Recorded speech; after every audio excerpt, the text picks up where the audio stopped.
لا یکلف اللہ نفسا الا وسعها، اللہ تعالی کسی جان پر بوجھ نہیں ڈالتا مگر اتنا ہی جتنا اس کی وسعت ہے.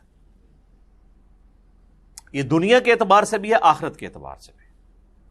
اور یہ اللہ ہی ہے، یقین کریں، جو جج کر سکتا ہے، کیونکہ کچھ چیزیں تقدیر میں ہیں. حتیٰ کہ صحیح مسلم میں حدیث ہے کہ یہ جو دانائی ہے نا، کسی کا ذہین ہونا، یہ بھی تقدیر سے ہے. تمام لوگ ذہانت میں برابر نہیں ہو سکتے. البتہ ایک ڈیٹم لیول پہ چیز ہے جو سب کو دی اللہ نے، وہ اللہ کی پہچان ہے، آخرت کی کامیابی وہ حاصل کر سکتے ہیں. اس میں اگر کوئی پاگل ہے، اس سے تو ویسے ہی اللہ تعالیٰ نے قلم اٹھایا ہوا ہے، اس اعتبار سے سارے برابر ہیں. لیکن جو باقی جو صلاحیتیں ہیں، ظاہر ہے ہر بندے کو ڈیفرنٹ اللہ نے دی ہیں.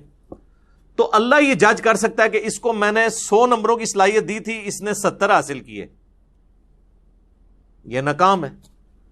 اس بیچارے کو صلاحیت ہی 50 کی دی تھی، اس نے 50 میں سے 50 حاصل کر لیے، اگرچہ 70 سے کم ہے، لیکن اس کی 100/100 ہے.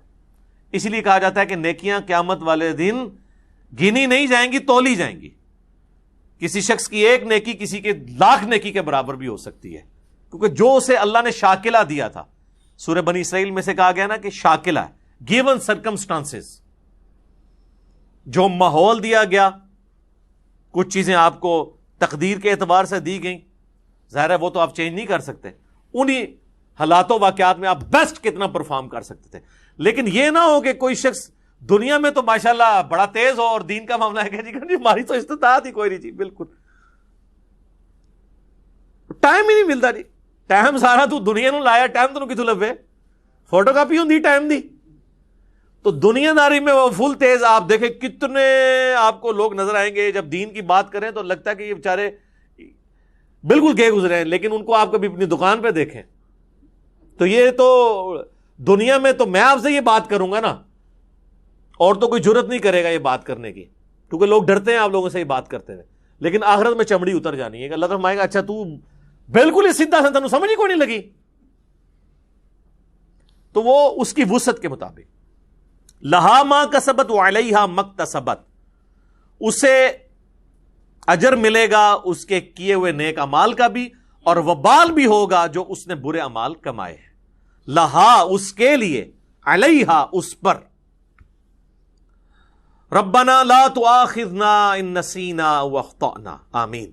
اے رب ہمارے مت گرفت فرمانا ہماری، کبھی ہم بھول جائیں یا خطا کر بیٹھیں.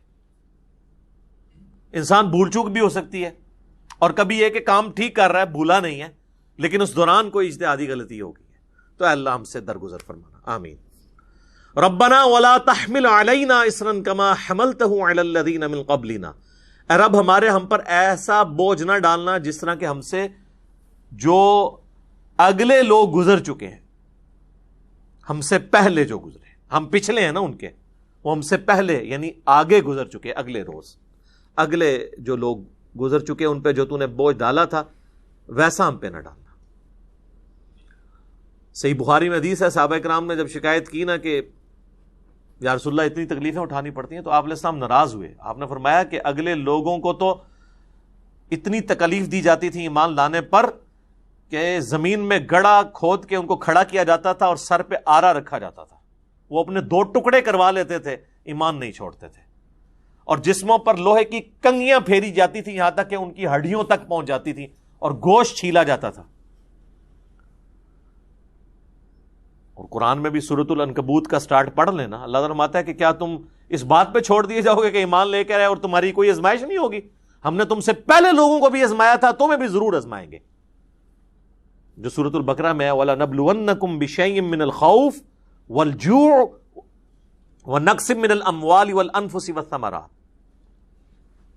خوف سے آزمائیں گے، بھوک سے، جان اور مال میں نقصان کر کے آزمائیں گے، اور دیکھیں گے کون صبر کرنے والا ہے. ربنا ولا تحمل علينا اصرا كما حملته على الذين من قبلنا ربنا ولا تحملنا ما لا طاقة لنا به، اے رب ہمارے ہم پر ایسا بوجھ نہ ڈالنا کہ جس کو لے کر ہم چل نہ سکیں. ایسا بوجھ نہ ہو، یعنی ہمارے معاملات بھی چلتے رہیں اور ہمیں جو شریعت کی پابندیاں ہیں اس کو بھی ہم ایگزیکیوٹ کرتے رہیں. ایسا نہ ہو کہ ایسے حالات و واقعات بن جائیں کہ ہم تیرے احکامات کی پیروی نہ کر سکیں حلال اور حرام کے اعتبار سے. واعف عنا، اے اللہ ہم سے درگزر فرمانا. آمین. ویسے عفو کہتے ہیں ڈھیل دینے کو، چھوڑ دینا. واغفر لنا، اور ہمارے گناہوں کو ڈھانپ دینا، ہماری بخشش فرمانا. وارحمنا، اور ہم پر رحم فرمانا. انت مولانا، تو ہی ہمارا پشت پناہ ہے. حسبنا اللہ ونعم الوکیل، ہم نے اللہ پر بھروسہ کیا اور وہی بہتر کارساز ہے، وہی ہمیں کافی ہے. فانصرنا علی القوم الکافرین، پس کافروں کے مقابلے پر ہماری مدد فرمانا. اچھا، یہاں پہ یہ سورۃ البقرہ مکمل ہوئی الحمدللہ.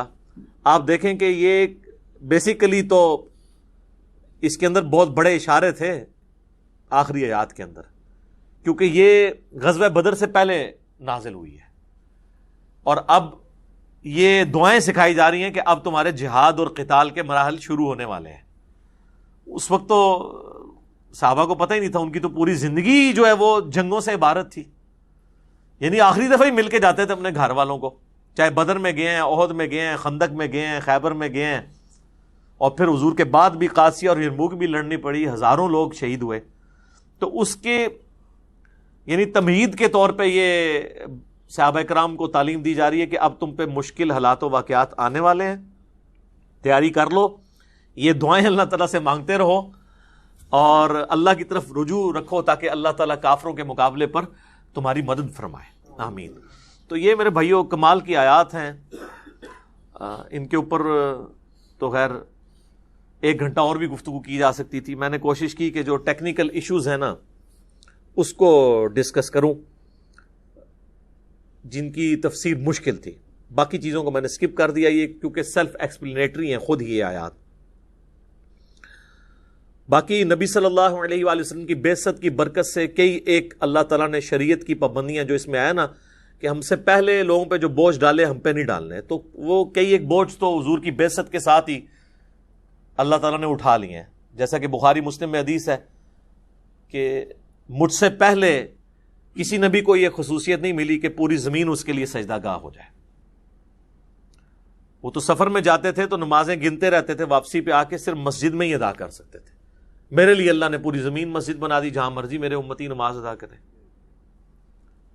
اگلی امتوں کے لیے مال غنیمت حرام تھا، یعنی جنگوں میں کافروں کا چھوڑا ہوا مال وہ لا کر ایک اوپن میدان میں رکھا جاتا تھا، آسمان سے ایک بجلی نازل ہوتی تھی، وہ راکھ ہو جاتا تھا، تاکہ یہ چیز انشور ہو کہ کوئی بھی مسلمان کافر کا مال لوٹنے کے لیے جنگ نہیں کرے گا بلکہ اللہ کے لیے کرے گا.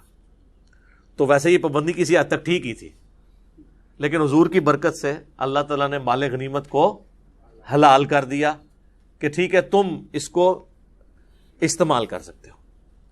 اور پھر آپ کو پتہ ہے غزوہ احد میں پھر مس ہینڈلنگ بھی ہوئی، اس کے اوپر سرزنش بھی ہوئی. 60 آیات نازل ہوئی سورہ آل عمران کی کہ تم نے نبی صلی اللہ علیہ وآلہ وسلم کی نافرمانی کی ہے دنیا کے مال کی وجہ سے.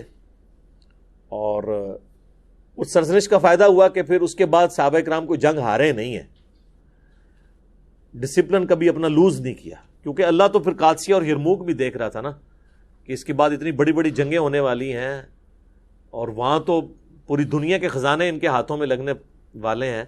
تو پہلے ہی ذرا اس اعتبار سے ان کی تربیت کی جائے کہ اللہ کی رضا کے لیے سارے کے سارے معاملات ہونے چاہیے. تو یہ میرے بھائیو الحمدللہ اللہ کا شکر ہے کہ ہماری یہ سورۃ البقرہ مکمل ہوئی. انشاءاللہ تعالی اگلی جو 43 نمبر کلاس ہے وہ سورہ آل عمران کو ہم سٹارٹ کریں گے. اور یہ اللہ کا شکر ہے کہ سورۃ البقرہ مکمل ہوئی. پچھلی جو 9 سالوں کے اندر ہماری قرآن کی تفسیر ریکارڈ ہوئی تھی اس میں سورۃ البقرہ جو ہے وہ آلموسٹ 20 لیکچرز کے اندر مکمل ہو گئی تھی. اور میں نے کہا تھا اس دفعہ ہم ذرا تیزی سے کور کریں گے، لیکن اس دفعہ ڈبل لیکچرز آلموسٹ لگ گئے. یہ آج 42 نمبر لیکچر ہے، اس میں سے آپ 6 وہ نکال دیں جو قرآن کے تعارف والے ہیں تو پھر بھی یہ 36 لیکچرز تو آلموسٹ لگے ہیں. لیکن یہ ہے کہ جب کبھی بھی کوئی قرآن حکیم کی تفسیر کے اعتبار سے ویڈیوز کے اندر اس طرح کی چیزوں کو سمجھنے کی کوشش کرے گا تو انشاءاللہ تعالی ہماری تفسیر جو قرآن کی ریکارڈ ہو رہی ہے اس کی کسی اعتبار سے تشنگی باقی نہیں رہے گی کہ یہ ڈیفیکلٹ ٹاپکس تھے جن کے اوپر سمجھ نہیں آتی تھی، اس کے اوپر ظاہر لوگ تو ویسے سرسری گزر جاتے ہیں. اب یہ جو اتنی مشکل آیت تھی جس کے اوپر میں نے تفصیلاً گفتگو کی ہے، وَإِن تُبْدُوا مَا فِي أَنفُسِكُمْ أَوْ تُخْفُوهُ يُحَاسِبْكُمْ بِهِ اللَّهُ. آپ پرانے بزرگوں کی، بڑے بڑے بزرگوں کی تفاسیر بھی اٹھا کے دیکھ لیں، وہ تو ان آیات کو اس طریقے سے ہی یعنی آگے پیچھے کر گئے کہ جیسے یہ کوئی ایسا مقام ہی نہیں ہے کہ یہاں پر رکا جائے.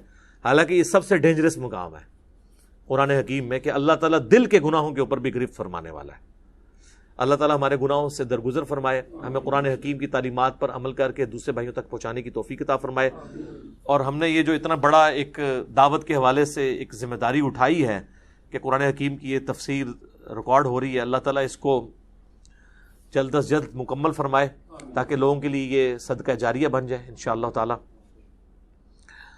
سبحانک اللہم و بحمدک، اشہد ان لا الہ الا انت، استغفرک و اتوب الیک، وما علینا الا البلاغ المبین. جزاکم اللہ.